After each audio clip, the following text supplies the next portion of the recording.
आशा विश्वास हमारे, तुम धरती आकाश हमारे, तात मात तुम बंधु भ्रात हो,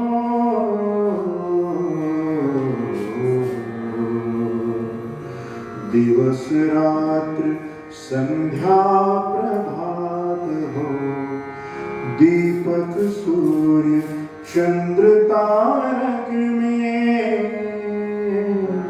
रामा तुम ही ज्योति प्रकाश हमारे, रामा तुम आशा विश्वास हमारे, तुम धरती आकाश हमारे. छोट्यातला छोटा कार्यकर्ता पण त्यांच्या लक्षात राहायचा. जसं की अगदी छोटंसं काम करणारा, एखादं फक्त दीप घेऊन येणारा, दिव्याची व्यवस्था करणारा कार्यकर्ता सुद्धा बाबाजींच्या लक्षात असायचा आणि ते त्यांना पहिल्या नावाने ओळखायचे. असं ते बाबाजींचं व्यक्तिमत्व होतं. हे आपल्यामधनं गेले तसं 99 वर्षाचे होते. 1 वर्ष जर राहिले असते तर आपण शताब्दी केली असते त्यांची. पण आपल्या नशिबात शताब्दी साजरी करणं नव्हतं की आपण आपल्या जागी 1 मिनिट स्तब्धता उभं राहून त्यांना श्रद्धांजली दिली.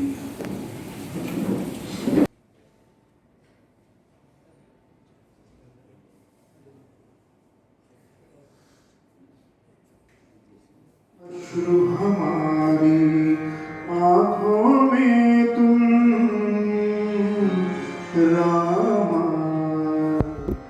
तुम ही होठों पर आस हमारे, रामा तुम आशा विश्वास हमारे. परम श्रद्धेय योगेंद्रजी बाबाजी आपल्या आज नाही आहेत. माझ्यासारख्या एका अत्यंत छोट्या माणसाचा माझ्या आयुष्यात योगेंद्रजींचा संपर्क यावा हे खरोखर माझं सौभाग्य. सुमारे 26-27 वर्षांपूर्वी डोंबिवलीमध्ये सर्वप्रथम जेव्हा संस्कार भारतीची पहिली शाखा सुरू झाली त्यावेळी आदरणीय योगेंद्रजी आणि आपले दत्ताकाका राजदत्त साहेब आले होते डोंबिवलीला. आणि त्यानंतर 2-3 वेळा डोंबिवलीमध्ये त्यांचं येणं झालं. माझे वडील त्यावेळी संस्कार भारतीचे अध्यक्ष असल्यामुळे आमच्या घरी ते आले. त्यांच्या पंक्तीचा आम्हाला लाभ मिळाला. ही खरोखर अतिशय आनंदाची आणि सद्भावनेचीच गोष्ट आहे. पहिल्यांदा आम्ही भेटलो त्यानंतर सुमारे 1-1.5 वर्षांनी पुन्हा भेट झाली. तेव्हा त्यांनी कैसे हो निनाद असं मला पहिल्या नावाने त्यांनी लक्षात ठेवून हाक मारली. आणि ही इतकी चकित करणारी गोष्ट होती आणि तितकीच म्हणजे त्याला सानंदाश्चर्य अशी अवस्था झाली माझी. त्यावेळी शिवाजी तेलंग होते आणि दत्तासाहेब होते. खूप आनंदाचे दिवस होते. ती सुरुवात होती सगळ्या गोष्टींची त्या. आणि अनेक योजना त्यावेळी सुरू होत्या आणि त्यांच्या या स्मृती मनात कायम राहतील. एक गीत रामायणातील माडगूळकरांची रचना आपल्यासमोर अगदी थोडक्यात सादर करतो.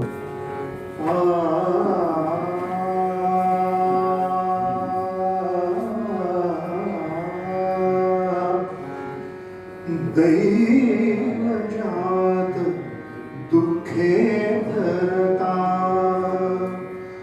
दोषणा कुणाचा, पराधीन आहे जगती पुत्र मानवाचा, दोषणा कुणाचा, पराधीन आहे जगती पुत्र मानवाचा, दोषणा कुणाचा. भावपूर्ण श्रद्धांजली. नीनांनी 27 वर्षापूर्वीची आठवण सांगितली, 27-28 वर्षापूर्वीची. त्यांच्या घरी श्रद्धेय बाबाजी जात होते तेव्हा डोंबिवलीमध्ये, आणि तेव्हा मी नुकताच संस्कार भारतीचं नुकतंच काम चालू केलं होतं. त्यावेळेस राजेंजी मी त्यावेळेस काम करत होतो. म्हणजे 27 वर्षापूर्वी केलेला संस्कार आजही नीनांजींना आठवतो. ही बाबाजींची खरं आभाळ एवढी जी म्हणतात ती उंच प्रतिमा आहे त्यांची. अशा बाबाजींना आपण श्रद्धांजली देतोय. काही जणांची आता श्रद्धांजलीपर मनोगत होते, त्यात सर्वप्रथम मी आमंत्रित करतोय गुरु शिष्य परंपरेतला त्यांचा बाबाजींचाच एक शिष्य, बाबाजींच्यामुळे जो मुंबईमध्ये आला आणि आपल्याशी जोडला गेला असा त्यांचा शिष्य सजेंद्र शर्मा. बाबाजी के निधन की सूचना मुझे दिल्ली में मिली.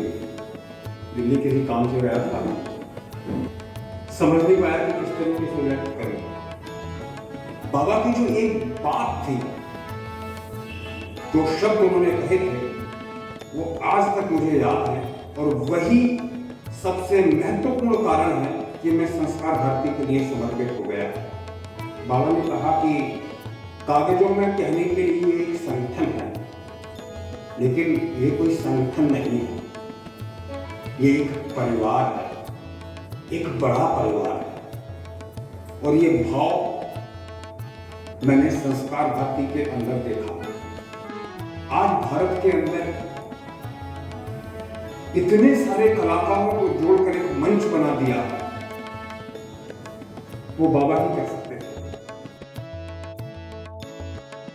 कुछ काम होता था, दिल्ली गया, अच्छा तुम वहां जाके अमीर चंद से मिल लेना. मैं गया, मैंने बोला कि बाबा ने भेजा है, बाबा ने कहा है कि मैं आपसे मिलूं, अच्छा सा काम, और वो काम हो गया. बाबा की जो ये सहजता थी, जो प्रेम था, उसी ने हम सबको एक तरीके से जोड़कर रखा. अपने गुरु के हाथ से सम्मान प्राप्त करना, इससे बड़ा कोई दूसरा गौरव नहीं होता. मुझे भी वहां पर कला ऋषि बाबा योगेंद्र सम्मान से सम्मानित किया गया, जो मेरे लिए जीवन का सर्वश्रेष्ठ अवार्ड है. मैं ग्वालियर किसी काम से गया था, तो पता नहीं क्यों अंदर से एक बात उठी कि यार जो भी है, बाबा अगर आगरा में है तो उससे मिल लेता हूँ, पता नहीं फिर कभी दर्शन हो पाएंगे कि नहीं. और मैं ग्वालियर से आगरा चला गया, और बाबा से वही मेरी अंतिम मुलाकात थी. और बाबा ने कभी मेरा नाम नहीं भूला. इस अवस्था में तो मैं उम्मीद भी नहीं कर रहा था कि बाबा की इतनी उम्र हो चुकी है, अब तो याददाश्त में असर पड़ गया होगा, अब तो भूल चुके होंगे. हाँ सजेंद्र, हाँ. मैंने कि हाँ बाबा आपको नाम याद है. अच्छा तो भूल जाऊंगा क्या मैं? नहीं बाबा, मुझे ऐसा लगा कि अच्छा तुझे लगने भी कुछ लगा है. तो जो उनकी सहजता थी, इतनी आसानी के साथ अपने को जोड़ लेती थी, जो ना शब्दों में व्यक्त करना, और इस समय तो मेरे लिए बिल्कुल भी संभव नहीं है. आगे भी मैं कुछ बोल नहीं पा रहा हूं अंदर से. नमस्कार. सहजपणे कोणालाही भेटणं, कोणालाही आपलंसं करून घेणं, हा बाबाजींचा एक मोठा गुण होता. कधी फोन आला किंवा आपण त्यांना भेटलो तर ज्या बाबांना आपण बाबा म्हणायचो ते बोलताना है ना बाबा, ऐसे होना चाहिए ना बाबा, तुम कर रहे हो ना बाबा, ते आपल्यालाच बाबा म्हणायचे. ही एक त्यांची सहजता होती. आणि महिलांच्या बाबतीत तर त्यांचा खूप मोठा आदर होता. प्रत्येकीला माई, आई क्या, खाना खाया क्या, कैसी है, तू बैठ जरा मेरे पास, इतक्या प्रेमाने ते महिलांना बोलवायचे आणि महिलांचा आदर करायचे की ते बघावंसं वाटायचं. त्याच्यातनं आपल्याला काही संस्कार मिळायचे आणि आपण कुठल्या समाजात आहोत, आपली परंपरा किती महान आहे हे बाबाजींच्याकडे बघितल्यानंतर ते आपल्या लक्षात यायचं. यानंतर आपल्या संवेदना व्यक्त करतील आपल्या प्रांताच्या माधुरीताई शिंदेकर. थोडा उशिरानेच त्यांचा आमचा परिचय झालेला आहे. जेव्हा मुलुंडची संस्कार भारती मुलुंडला संस्था सुरू झाली ती, त्यावेळेला बाबाजी तिथे आले होते आणि त्यांच्याकडे संघ कार्यकर्ते जेवढे होते, त्यावेळेला संस्कार भारतीचं कार्य अजून सुरू होत होतं, पण संघ कार्यकर्ते जेवढे होते त्यांच्याकडे ते आवर्जून गेले होते जी संस्कार भारती आता तुम्ही काम करताय, पण आम्हाला तेव्हापासून माहिती आहे, ते बाबाजी तेव्हापासून आलेले आणि त्यांनी आमच्यावर ही जबाबदारी टाकली की इथली संस्कार भारती समिती कशी कार्यरत राहिली, लक्ष द्या तुम्ही. आणि खरोखर तिथले संघ कार्यकर्ते आम्हाला खूप मदत करतात. म्हणजे ही पुण्याही आमच्यापर्यंत आलेली आहे म्हणून आम्ही इथे इथपर्यंत पोचलोय. परिवार म्हणून म्हणाले, संघटना नसताना परिवार आहे हा, आणि तो अनुभव इथे येतोय.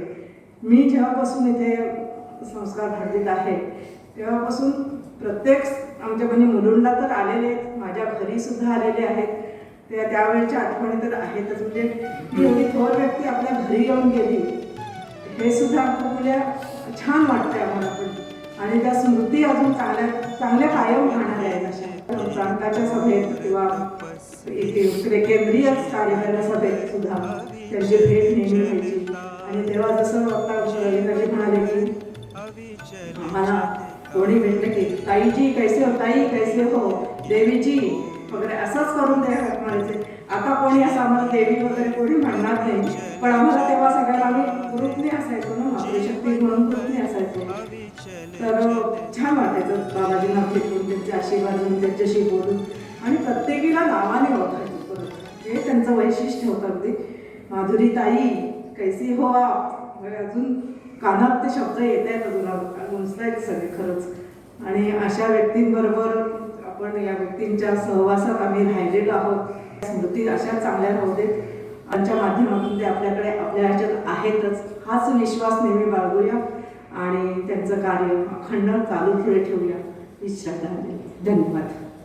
यानंतर मी या इथे बोलवतोय आपल्या प्रांताचे उपाध्यक्ष राजेंद्रजी जोशी. अखिल भारतीय बैठकीमध्ये प्रथम योगेंद्रजींचा संबंध आला. त्याच्या आधी माझी भेट झालेली नव्हती.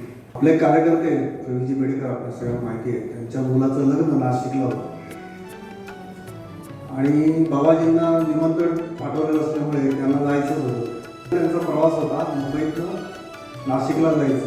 तर आधी म्हटलं डोंबिवलीला यायचं आणि मग तिथनं आपण नाशिकला जातो. मला मेरी तब्येत ठीक नाही, क्या करू, आईये डोंबिवली आहे. आणि डोंबिवलीला ते आले आणि प्रचंड ताप त्यांच्या अंगात, अक्षरशः त्यांना बसवत पण नव्हतं.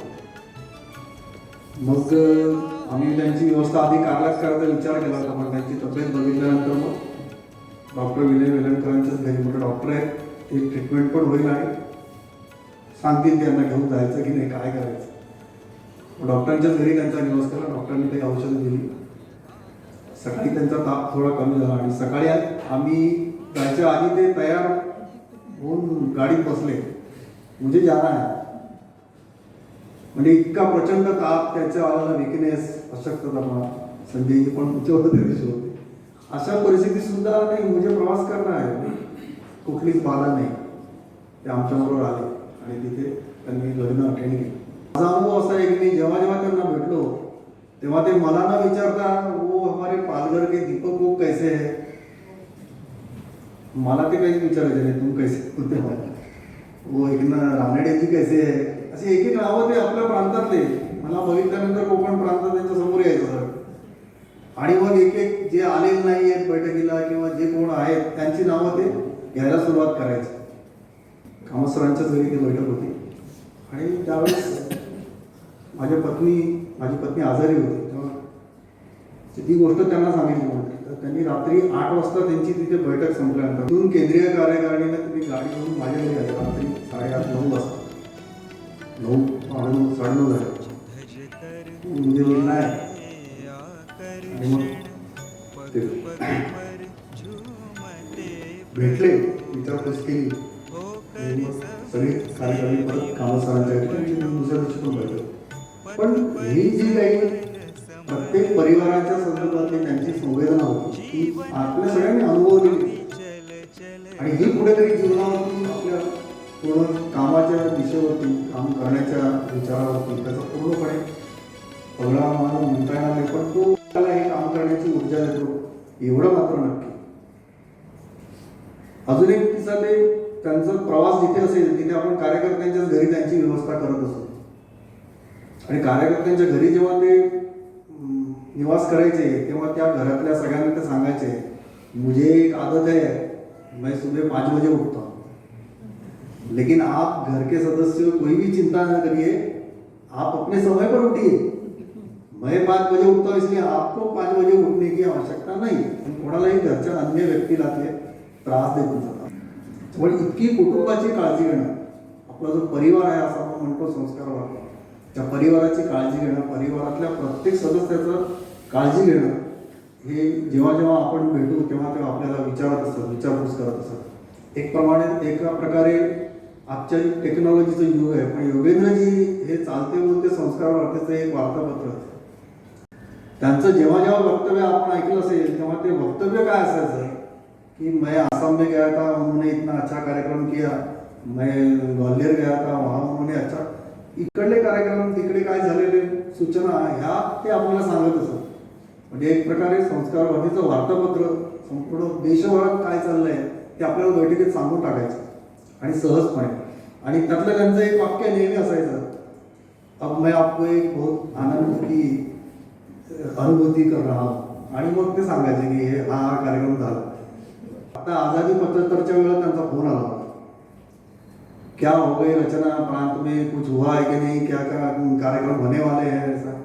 मग माझ्याकडे जे होते ते त्यांना सांगितलं. पण ते इतक्या छोट्या छोट्या गोष्टी आणि इतक्या विचार करून ते कार्यकर्त्यांना कार्यक्रम कामासाठी प्रोत्साहित करत, सांगून नाही नकळत करत. तर असं योगेंद्रजीचं व्यक्तिमत्व खूप मोठं आहे. फार काही त्यांचा संबंध जेव्हा बैठका आणि प्रवासात होतात यायचा, तरी त्यातनंही जो काही स्नेह त्यांचा प्रत्येकाला मिळालेला आहे तो आपण जपून ठेवूया आणि संस्कारवादीच्या कामात अजून जितकं सहयोग देता येईल तेवढं देऊया, खरी श्रद्धा. राजेंजी तर त्यांना फक्त वार्तापत्र म्हणाले, पण ते एक आजच्या युगात ते कॉम्प्युटरच होते. त्यांचं मेंदू म्हणजे कॉम्प्युटर होतं, सगळं त्यांचं फीड असायचं इथं, कुठेही काय नाही. एक फक्त मलाही एक आठवण आली प्रवासातली म्हणून की राजेंजी कोकण प्रांताचे महामंत्री असताना मी संघटन मंत्री होतो, मंत्री संघटन, आणि त्यांचा प्रवास होता कोकण प्रांतामध्ये आणि मला त्यांच्या व्यवस्थेत ठेवलं होतं. आणि राजेंजींनी मला सांगितलं दुपारी भोजन झाल्यानंतर 1 तासभर त्यांना विश्रांती द्यायची. मी म्हणलं ठीक आहे. मुंबईला पहिल्या दिवशी सुनीताताई खरेच्या घरी त्यांना बेडरूममध्ये बंद केलं तर ते माझ्यावर भडकले, नाही बोले विश्राम नहीं करना है, वो 1 घंटे में हम 2 कार्यकर्ता से मिल सकते हैं, काही संपर्क कर सकते. ही जी त्यांची काम करण्याची उर्मी होती ना, त्यातलं खूप ऊर्जा मिळायची आपल्याला की आपण असं काम. 2018 साली या सरदेव बाबाजींना भारत सरकारने पद्मश्री दिली. ती पद्मश्री दिल्याची छोटी एबी बघूया त्यामुळे पुढच्या.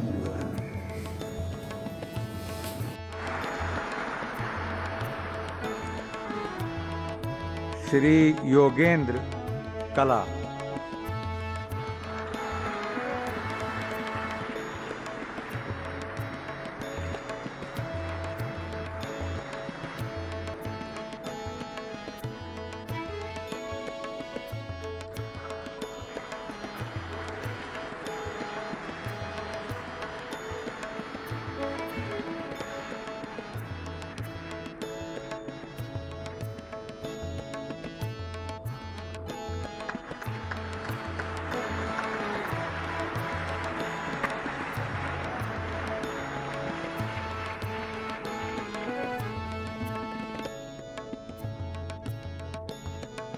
आपल्यालाही सर्व संस्कारवादीच्या कार्यकर्त्यांना, कलाकारांना अतिशय आनंद झाला. असं वाटत होतं की परिवार आहे म्हणजे हे पद्मश्री मलाच मिळाली, आपल्यालाच मिळाली, असा भाव प्रत्येकाच्या मनात होता.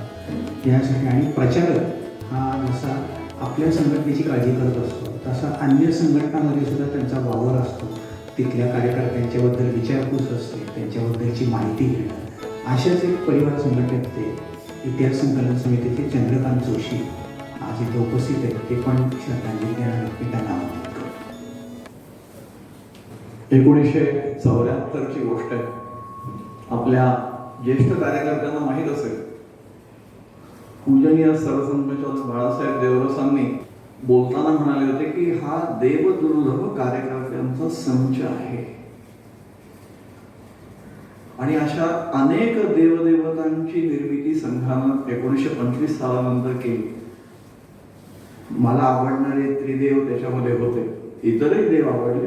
एक होते मोरोपंत पिंगळे, दुसरे विष्णू श्रीधर वाकणकर आणि तिसरे बाबाजी. म्हणजे इतर देवतांचं सुद्धा तेवढंच योगदान आहे. कोणी कमी नाही, कोणी जास्त नाही, पण भावतात. एखादी देवता भावते आपल्याला, तसे हे भावलेले. नाशिकला असताना बाबाजींचा प्रवास तिथे होता, योगेंद्रजींचा, आणि सकाळी शाखेवरती गेले. शाखेवरती गेल्यानंतर तिथल्या प्रचारकाला त्यांनी विचारलं, अरे देखो यदू, हमें एक हस्ती को मिलता है. त्याने विचारलं कोण? आपले कुसुमाग्रज से मिळणार आहे. आता कुसुमाग्रज काय आहेत, कसे आहेत, ते आपल्या सगळ्यांना माहिती होतं. त्यामुळे ह्याच्यावर प्रेशर आलं खूप. कसं स्वागत होईल, काय होईल माहित नाही. आणि म्हणून तो रुको, मैं नजीक है, मैं जाके देखता हूं. म्हणजे जरा बाबाजींची अपमान होता का म्हणा, अशी काहीतरी मानसिकता असेल त्याची. आणि ते गेले तिथे. गेल्यानंतर त्यांनी त्यांची चौकशी केली. संघावाले काय म्हणतात वगैरे जे काय असेल ते. आणि मग थांबले आणि त्यांनी सांगितलं की तुमचा वेळ कसा आहे, सकाळची वेळ कशी आहे तुमची, आता काही वेळ आहे का तुम्हाला? काय म्हणलं योगेंद्रजी तुम्हाला भेटायला येणार. तर त्यांनी विचारलं तुम्हाला वेळ आहे का? आणि एका क्षणात चित्र बदललंय घेतलं. त्यांनी बिएला बोलवलं, सांगितलं या 2 तासातल्या सगळ्या अपॉइंटमेंट्स कॅन्सल करायच्या. असं म्हणतात. कुसुमाग्रज खूप मोठे आहेत. आज नटसम्राट सारखं विलक्षण शिल्प उभं करणारा हा माणूस आहे. आणि ते कधी कोणाला रिसिव्ह करायला जात नसत असं ऐकलंय. ज्या वेळेला ते कार्यकर्ते आणि शाखेवरती आल्यानंतर त्याने विचारलं, बाबाजी गाडी घेऊन बसत त्याच्या पाठीमागे बसले. तर काय घेऊन कार केली काय कुछ नाही.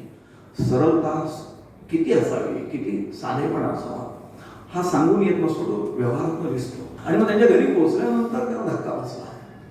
कुसुमाग्रज दारातले उभे होते स्वीकारायला, स्वागत करायला.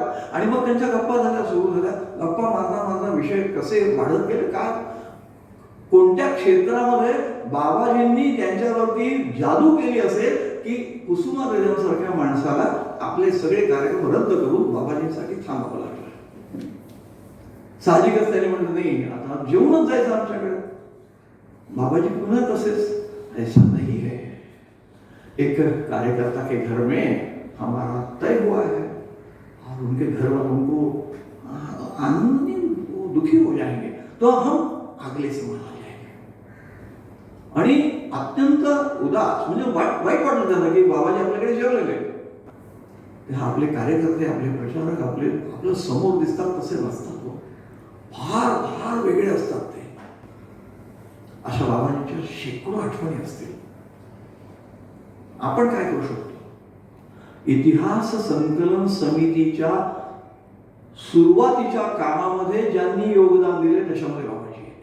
बरोबर वेगळे वाकणकर आहेत आणि बाबाजी पण आहेत. लोकांना माहित नाही बाबाजी म्हणजे फक्त संस्कारवरती असं नाही. ही महापुरुष मंडळी अशी आहे की जिथे जाते तिथे स्पर्श करतील, त्या स्पर्शाचं ज्याला होईल त्याचं सोनं होते.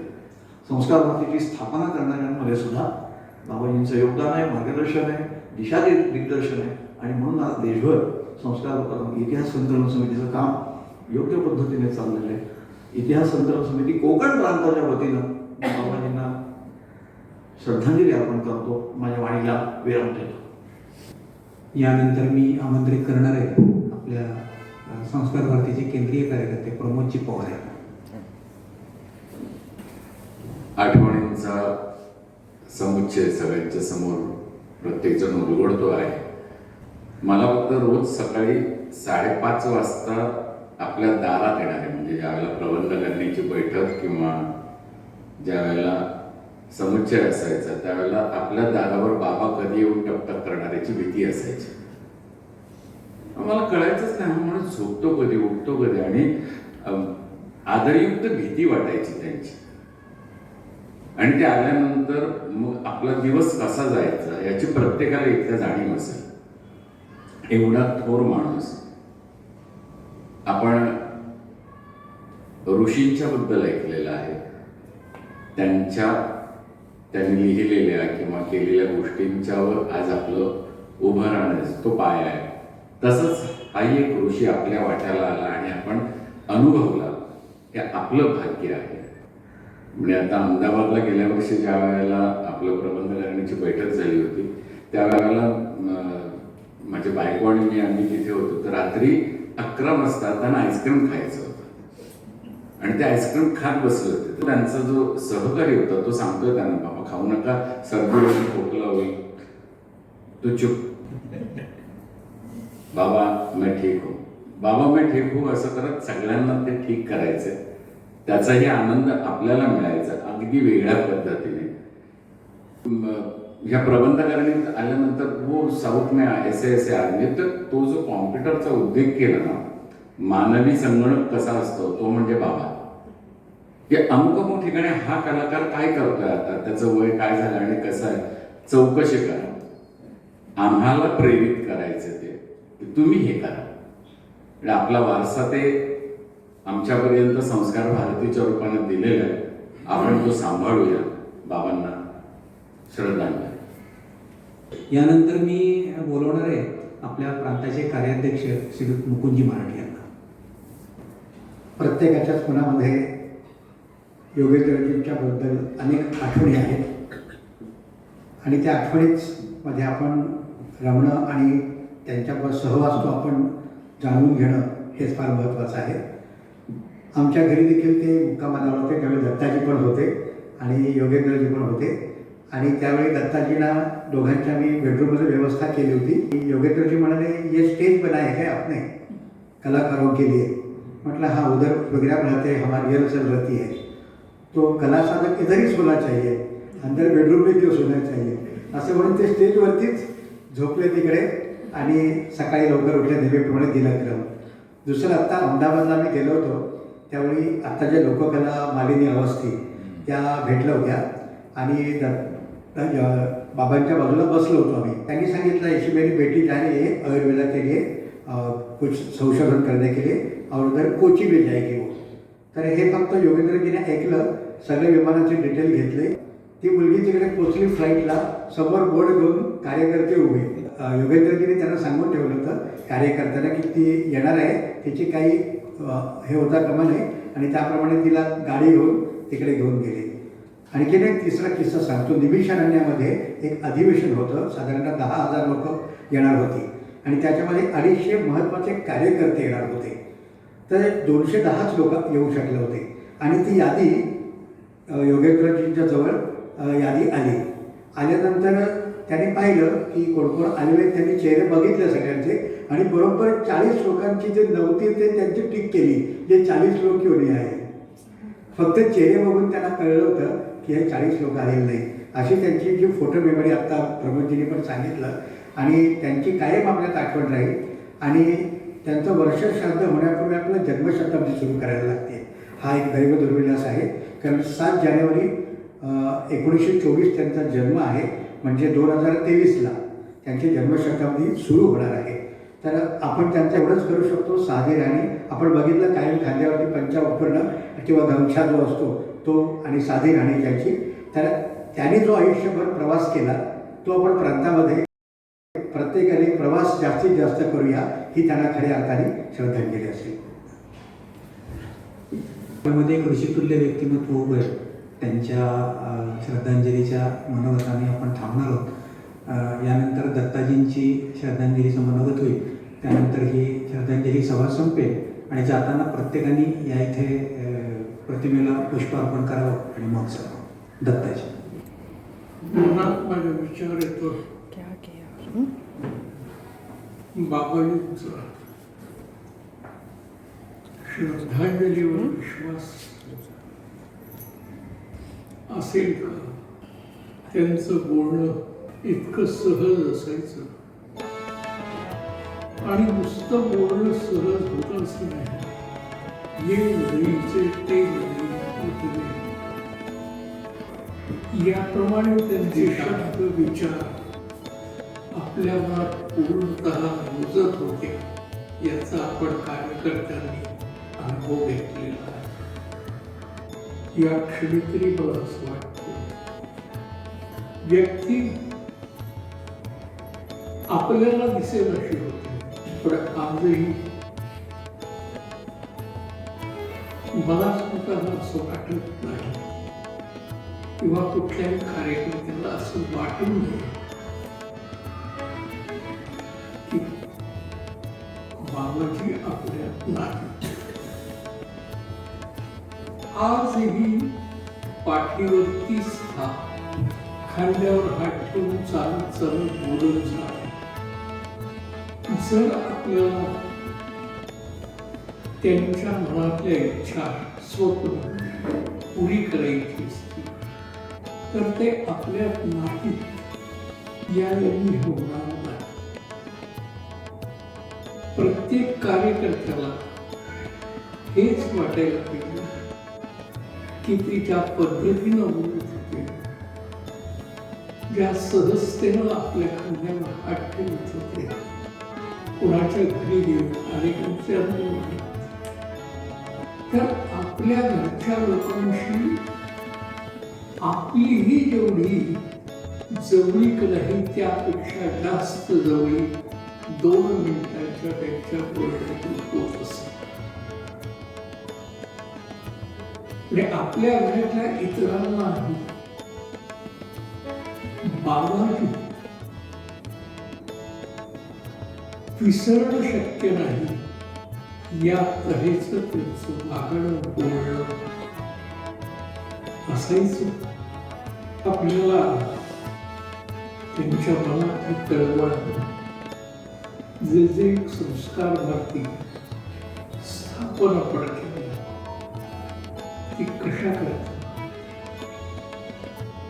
समाजाला सुसंस्कारित करण्यासाठी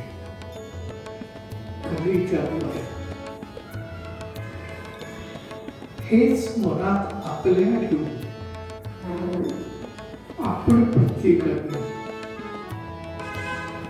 मी बाबाजींसारखा त्या पद्धतीने बोलणारा वागणारा हृदयापर्यंत पोहोचणारा हृदयात आपुलकी उतरणारा मी कार्यकर्ता होईल आणि एका अर्थाने तसे आपण वागायला लागून प्रयत्न केला आणि करूच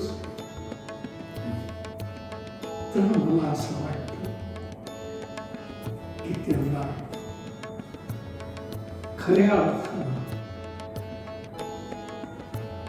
आपण प्रत्येकाने अंशतः तरी त्यांच्यासारखा वागण्याचा प्रयत्न करणं हे आम्हा सर्व कार्यकर्त्यांचं उद्दिष्ट असायला पाहिजे.